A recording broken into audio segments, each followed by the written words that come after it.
So I want to start out this Why I Went Vegan video by telling you two stories from pre-vegan John days. The first story deals with the first time I learned about the concept of death. I was just old enough to be able to go out on the dock because I grew up on a lake. I'm just old enough to go out on a dock and go fishing. My parents are sitting on the deck, I don't know, a few hundred yards away, just hanging out watching me fish. I cast my line out into the water. Click, click, click. I get one. I reel it in. It's my first fish. I'm so excited because it's a fish. It's a fish this big. It was a smallmouth bass, I believe, if I remember correctly. Now keep in mind I'm 6, maybe 7.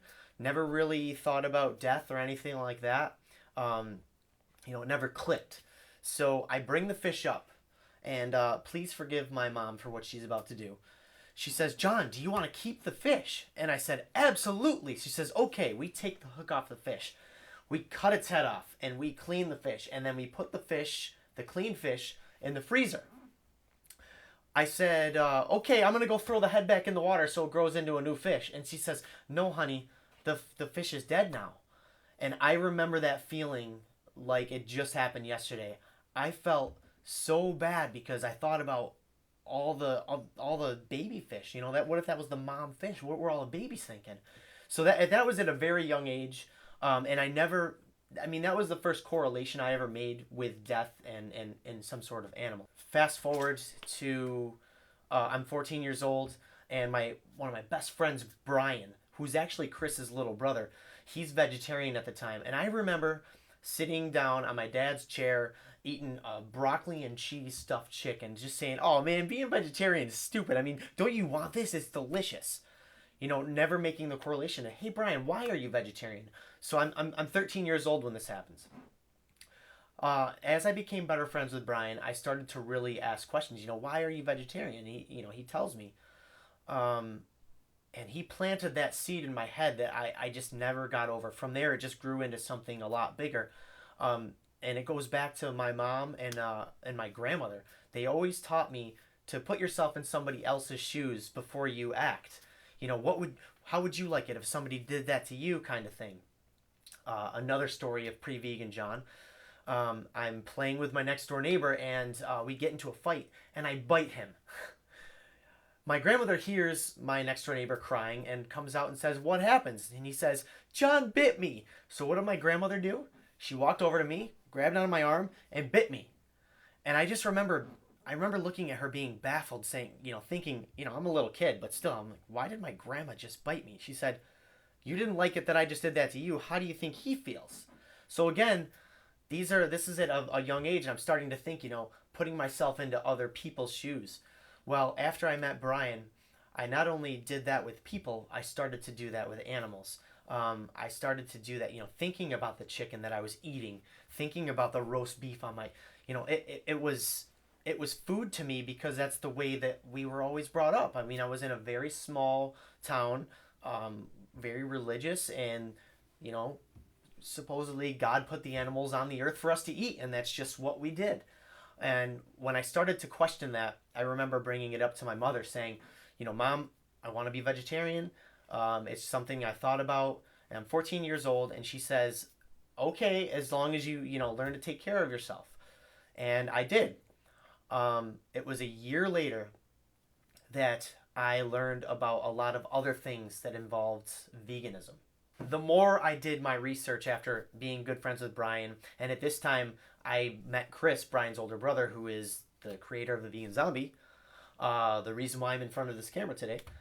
And Chris was vegan, and I wondered, why vegan? Why did you go that extra step? Is it like just some cool, fad that's happening? I had no idea, but the more research I did, the more I learned that um, there's a lot of awful things that happen to animals that involve not eating them, but drinking the milk, eating eggs, all of that stuff. And at this point in my life, videos were released, undercover footage, if you will, and it was very disturbing to see and to read.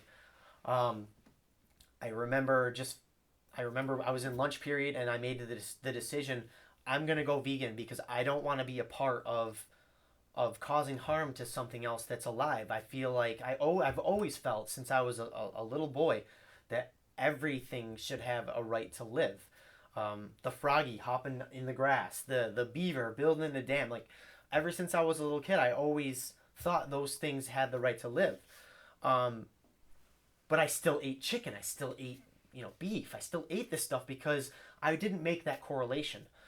And once I made that correlation, it was a downward spiral in a good way because I was able to see these things. The beaver is no different than the cow. I mean, everything loves, everything nurtures its young, and it's not right for me to take that from them. My parents didn't support it at all because they didn't understand. They weren't raised vegan. Vegan was new to them. They just said you're going to be unhealthy, and I said I don't care. I don't want to kill anything, and I don't want to be responsible for killing anything. I was a very stubborn young man, to be honest with you. Now, by no means did I go vegan for health reasons. In fact, there wasn't a lot of the vegan options that are out there now. So I was a peanut butter and jelly vegan or a pasta and tomato sauce vegan. I ate very unhealthy for the first 2, maybe 3 years of being vegan. Just a stubborn kid. Didn't care if I got sick because, you know what? I'm not eating animals, so I don't care. I went to the doctors because I got sick, and she took one look at me and said, John, you are malnourished. And so here's stubborn John thinking, oh, great, here we go. Another person that's going to pick on me for being vegan. So I just gave her a little bit of sass, and I just like, I don't really care.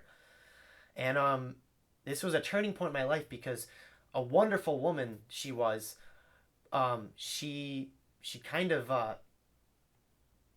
screamed at me and called me an idiot. I'm only 16 years old at the time, but she said, John, you can be vegan. She said, my whole family's vegetarian, but we eat correctly and we're all very healthy.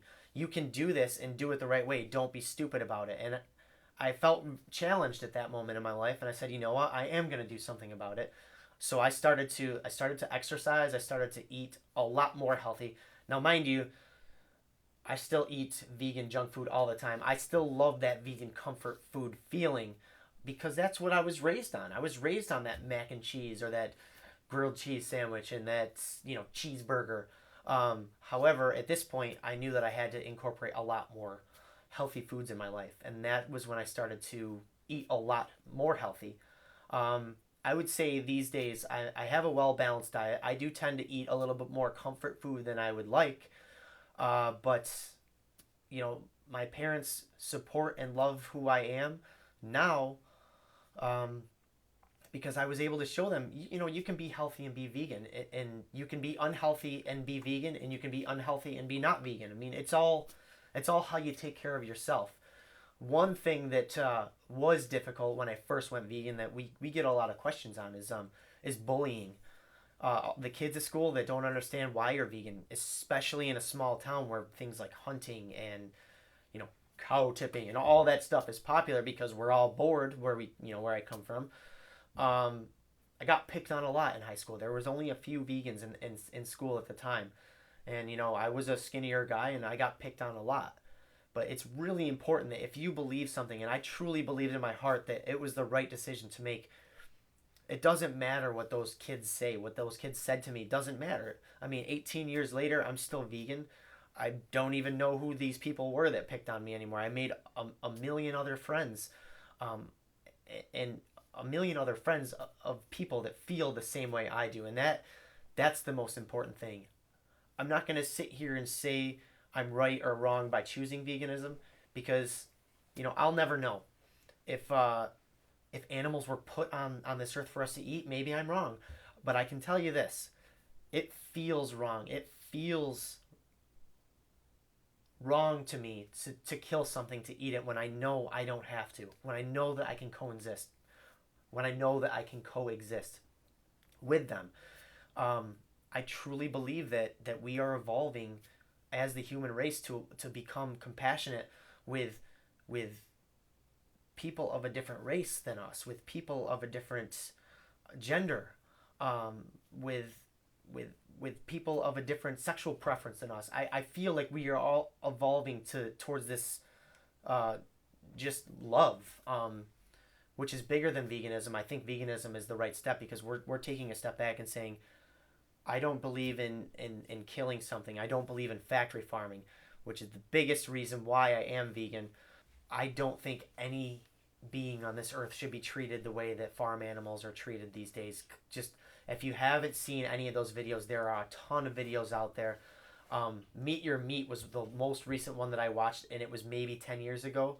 It was a little DVD that they were handing out at the Warp Tour, and I'm like, oh, let's just see what this is. Um, I don't like to watch those videos ever. I already went vegan and I already know what's there. It's horrifying to me to have to go through watching that again, knowing what happens.